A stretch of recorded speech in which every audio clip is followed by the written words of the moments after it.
These are the lecture notes for Chapter 7 on the muscular system.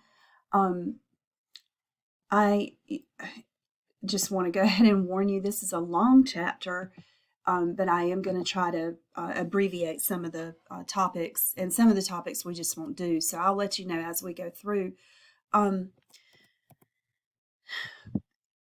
You probably learned this in Chapter 4, the tissue chapter, but muscle tissue is one of the 4 primary tissue types. Remember, we had epithelial, connective, muscle tissue, and nervous tissue. Muscle tissue consists of elongated muscle cells specialized for contraction.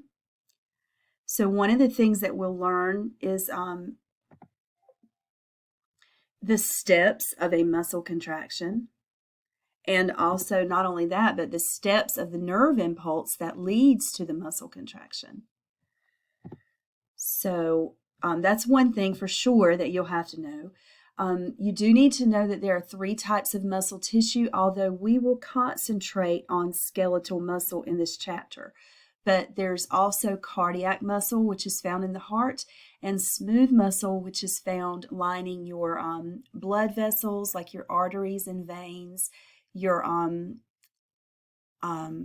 digestive tract, your respiratory tract, basically any tract or pathway that pushes fluid or air or solid waste through that tube, that's going to be lined with smooth muscle.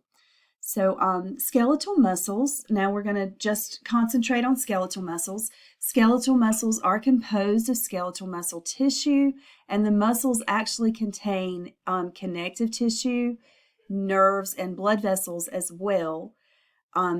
They can be directly attached to bones or indirectly attached to the bones. There's about 700 skeletal muscles. The functions are to move the skeleton, to maintain posture and body position, support soft tissues. Think here about your abdominal muscles that support the organs, your abdominal organs that are inside of your abdominal cavity. There's really no bones protecting those organs, so the muscles in the abdominal wall are the primarily what supports and protects those organs. Guarding entrances and exits, and this is actually referring to muscles called sphincters.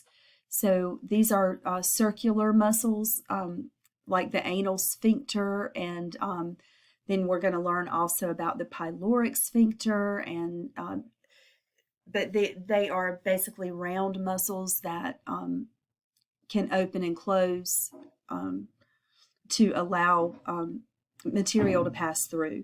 And then there's body temperature, maintaining body temperature. Muscle contractions generate heat. So that checkpoint question is just asking you to name those functions again.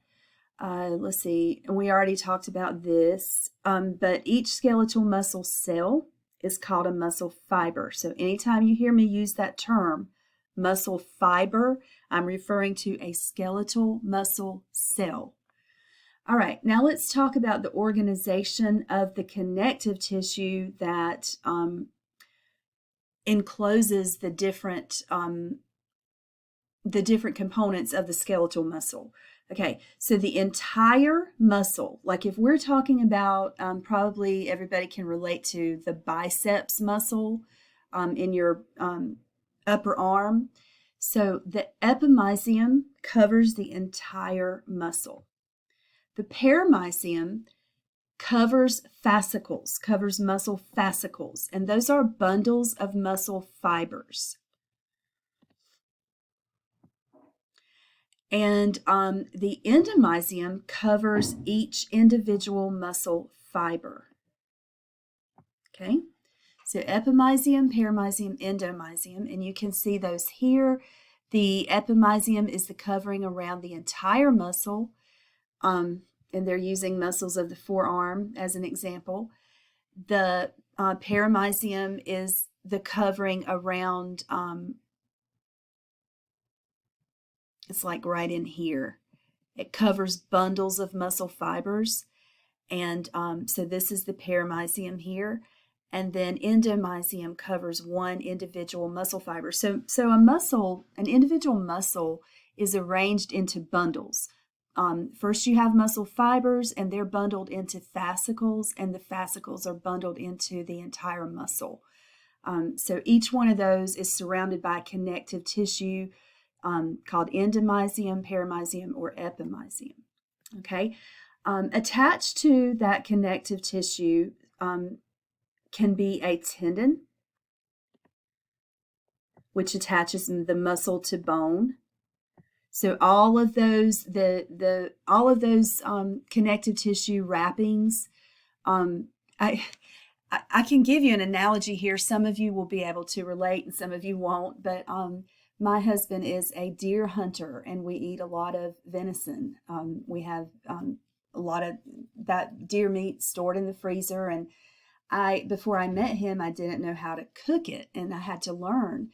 And one thing I found out is I don't like all of that connective tissue, and I always just in my home life, when I'm not a biology teacher, I call it sinew, and it's white, and I just don't like it, so I always try to cut it off. It's hard to cut all of it off, but the more I cut off, it seems like the better the deer meat tastes to me.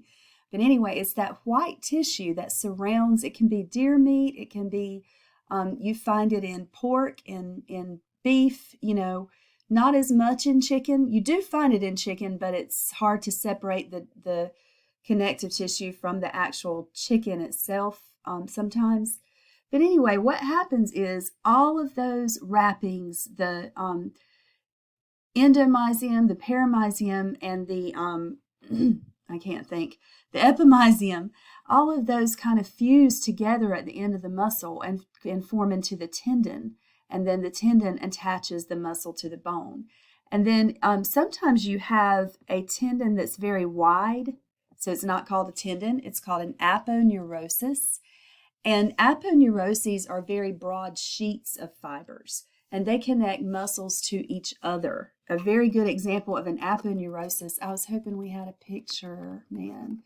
Okay, we're going to see a picture at some point, but it basically, on the skull, you have the frontalis is the muscle of the forehead, and the occipitalis is the muscle of the back of the head. And those are connected by an aponeurosis that literally wraps around the whole rest of the head. It extends from the frontalis all the way to the occipitalis. So anyway, skeletal muscles are under voluntary control. We decide when we want to use them. So it's a voluntary kind of conscious decision. And they require stimulation by the central nervous system. Okay.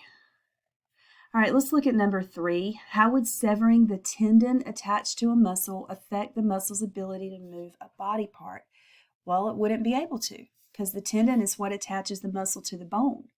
And you can't, if you don't have anything to pull on the bone isn't going to move. Okay, skeletal muscle fibers can be very long, particularly in some of the larger muscles, like the quadriceps, for example, in your thigh.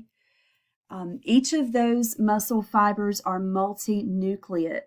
They actually contain hundreds of nuclei, and the reason for that is because they are literally fused.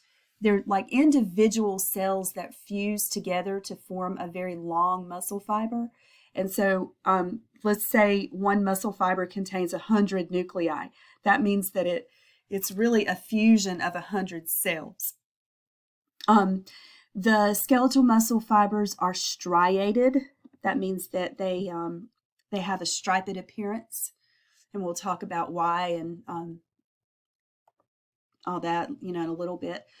We need to learn some terminology. The plasma membrane of a muscle cell or a muscle fiber is called the sarcolemma. It's still just a plasma membrane. It's a phospholipid bilayer, but it's called the sarcolemma. You'll notice that with muscle tissue that the word parts myo and sarco are used a lot. So the cytoplasm would be called the sarcoplasm. And then the sarcolemma actually kind of indents and invaginates, if you will, and it forms these tubes called T-tubules. And it kind of projects, those T-tubules project deep into the fiber. So they're just called T-tubules or transverse tubules. Let's see, myofibrils are found within the muscle fibers. They each muscle fiber has hundreds to thousands of myofibrils. And myofibrils are composed of myofilaments. The myofilaments can be actin, which are the thin filaments, or myosin, which are the thick filaments, and it is the shortening of it is the actin and the myosin that interact with each other that causes a muscle contraction.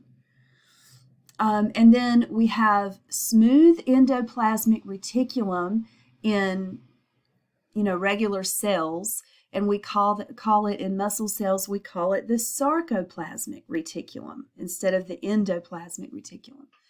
So the T-tubules are surrounded by sarcoplasmic reticulum on each side of the tube. So because they're kind of expanded, bulging pieces of or portions of sarcoplasmic reticulum, we call them terminal cisternae. So a triad are two terminal cisternae and one T-tubule. And we'll look at a picture in a minute and it'll make more sense.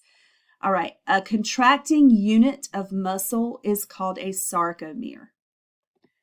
And we will learn the structure of a sarcomere. That's a single contracting unit. Let's look at this picture. We've got the sarcolemma, which I'm looking for. Okay, so the outside of the muscle fiber. So this is just an individual muscle cell or muscle fiber. The plasma membrane is called the sarcolemma. The sarcolemma actually indents, and you can see that really good here. It actually comes down and indents and forms these tubes. It does it here also and here. And so those are called T-tubules, and they project deep into the muscle fiber. And then if you look, the blue structures are the sarcoplasmic reticulum, and on each side of a T-tubule, they're called terminal cisternae. So two terminal cisternae and a T-tubule in the middle is a triad. And then we have, if you look at an individual myofibril, the myofibrils are composed of the thick filaments or myosin and the thin filaments or actin. In this picture, the myosin is blue and the actin is red. See if I left anything out. I don't think so. You can see a lot of mitochondria scattered throughout because, of course, muscle needs energy. And then this is an image of a sarcomere. We will talk more about the structure of the sarcomere, but this is one contracting unit. The sarcomere extends from Z-line to Z-line. And so from this Z-line all the way to the next Z-line is called a sarcomere, and it is a contracting unit of skeletal muscle. Okay, so let's see how much time we've got. I think I've got time to explain the structure of the sarcomere. We just saw the Z-lines. So Z-lines are the boundary at the end of the sarcomere. There's one on each end of the sarcomere. And titin is a protein that connects the Z-lines to the myosin or the thick filaments. The M line is the center of the sarcomere. The A band in a sarcomere is the dark region. And it's dark because it's composed of myosin and actin, or thick and thin filaments. So that makes it dark.